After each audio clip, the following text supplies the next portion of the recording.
अस्सलाम वालेकुम। Welcome to pakizainstitute.com। MS Excel की एक और क्लास के साथ मैं हूं शुएब अहमद। तो स्टूडेंट्स स्टार्ट करते हैं आज की क्लास।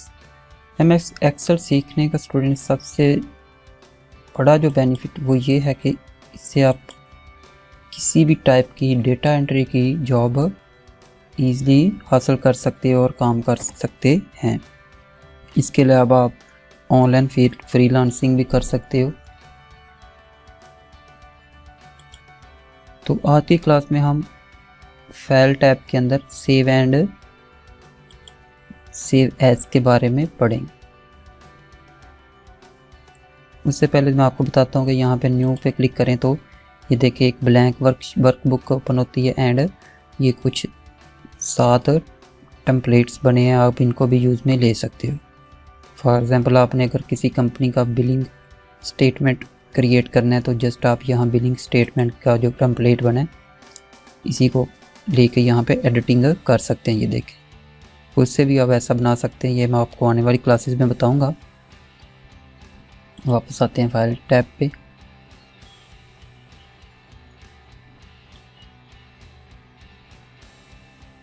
तो न्यू के बाद देखें तो यहाँ पे ओपन की ऑप्शन है। ओपन करने के 2 तरीके हैं स्टूडेंट्स फाइल को। एक तो आप यहाँ से जाके और कंप्यूटर में जहाँ पे आपकी जो फाइल एक्सेल की सेव है वहाँ पे जाएं और से यहाँ से ये देखें जैसे ये 2 सेव पड़ी हैं, इसे सिलेक्ट करें एंड ओपन पे क्लिक कर दें तो ये देखिए आपकी जो फाइल है ओपन हो जाएगी। दूसरा सिंपल तरीका ये है कि जस्ट आप उसी फाइल पे जाएं, ये देखें, और इस पर डबल क्लिक कर दें तो ये आपकी फाइल MS एक्सेल के अंदर ओपन हो जाएगी।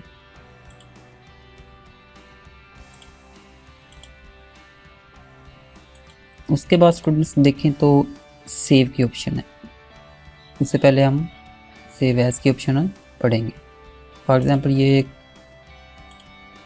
एक रिज़ल्ट कार्ड मैंने क्रिएट किया है तो इसे आप सेव करना चाहते हैं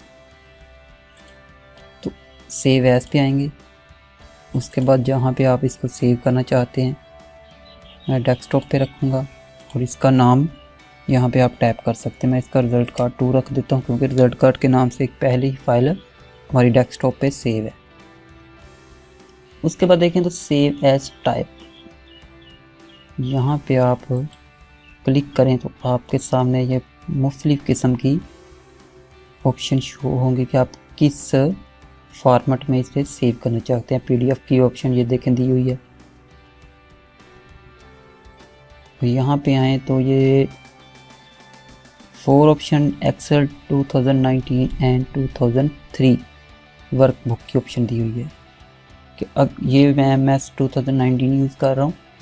अगर आपने ये फ़ाइल किसी ऐसे क्लाइंट्स को देनी है कि जो MS एक्सेल का 2003 वर्जन यूज़ कर रहा है तो फिर आप उसे यहाँ से एक्सेल 97 एंड 2003 वर्कबुक में फ़ाइल सेव करके सेंड करेंगे तो देन उसके पास ये फ़ाइल ओपन होगी, अदरवाइज़ ये फ़ाइल उसके पास ओपन नहीं होगी। ऑफिस 2010, 13 एंड 16 में तो ये ओपन हो जाएगी, इसमें कोई इशू नहीं है। उसके बाद देखें तो ये मुख्तलिफ फार्मेट है, कोई भी फार्मेट आप यूज़ में ले सकते हो। हम यहाँ पे एक्सेल वर्कबुक पे ही सेव करेंगे इसे। तो जस्ट आपने यहाँ सेव के बटन पे क्लिक कर दें तो इस तरह आपकी फ़ाइल ये देखें डेस्कटॉप पे रिज़ल्ट कार्ड 2 के नाम से सेव हो चुकी है। उसके बाद फिर आप इसे मैं एक दफ़ा क्लोज़ कर देता हूँ। इस फाइल को मैं ओपन करता हूँ जो भी हमने थोड़ी देर पहले सेव की है।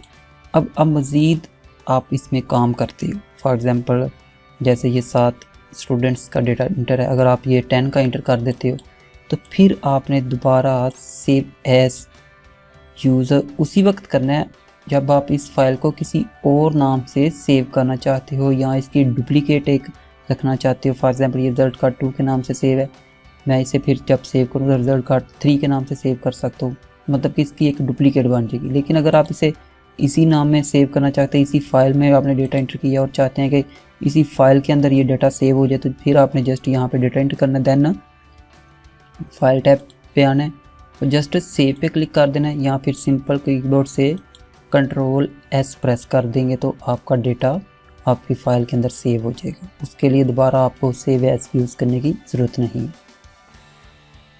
तो ओके स्टूडेंट, ये तो थी हमारी MS एक्सेल की छोटी सी क्लास जिसके अंदर हमने सेव एंड सेव एज़ के बारे में पढ़ा है। तो मिलते हैं नेक्स्ट क्लास में। नेक्स्ट क्लास में इंशाल्लाह ताला हम प्रिंट के बारे में पढ़ेंगे कि किस तरह हम अपने डेटा को प्रिंट कर सकते हैं। तो तब तक के लिए अल्लाह हाफिज़। उससे पहले अगर आपने हमारे चैनल को सब्सक्राइब नहीं किया तो काइंडली सबसे पहले हमारे चैनल को सब्सक्राइब करें एंड बेल आइकन को प्रेस ज़रूर करें ताकि हम जब भी कोई वीडियो अपलोड करें आपको उसका नोटिफिकेशन मिल सके। अल्लाह हाफिज़।